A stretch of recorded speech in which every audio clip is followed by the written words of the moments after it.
VIP கலாச்சாரத்திற்கு முற்றுப்புள்ளி வைத்த தமிழக முதல்வர் விஜய்.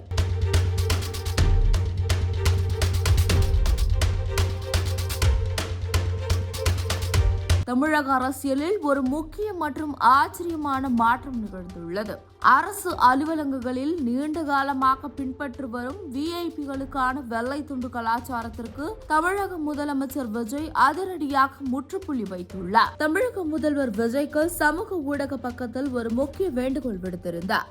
அது இந்தியாவில் உள்ள விஐபி நாற்காலிகளில் பயன்படுத்தப்படும் இந்த வெள்ளை துண்டு கலாச்சாரத்தை நாம் முடிவுக்கு கொண்டு வர முடியுமா?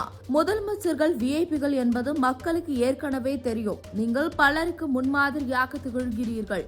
இந்த மாற்றத்தை உங்களிலிருந்து தொடங்குங்கள் என்று குறிப்பிட்டிருந்தார். இந்த வேண்டுகோள் விடுவிக்கப்பட்ட அடுத்த நாளே முதல்வர் அலுவலகத்திலிருந்து வெளியான புகைப்படங்கள் அனைவரையும் வியப்பில் ஆழ்த்தியுள்ளன. தொழில்துறை சார்ந்த ஆய்வுக் கூட்டத்தில் பங்கேற்ற முதலமைச்சர் விஜய் தனது நாற்காலிகளில் பாரம்பரியமாக போடப்படும் வெள்ளை துண்டை முற்றிலும் தவிர்த்துவிட்டு சாதாரண நாற்காலியில் அமர்ந்து அதிகாரத்தை சாத்தினார். சாதாரண நாற்காலிகளில் அமர்ந்து அதிகாரிகளை சந்தித்தார். தமிழக முதல்வராக பொறுப்பேற்ற சில நாட்களில் டாஸ்மாக் கடைகள் போன்ற அதிரடி நடவடிக்கைகளை தொடர்ந்து தற்போது இந்த எளிய விஐபி மாற்றத்தை முதல்வர் விஜய் கையில் எடுத்துள்ளார். இது சமூக வலைதளங்களில் பெரும் வரவேற்பை பெற்று வருகிறது.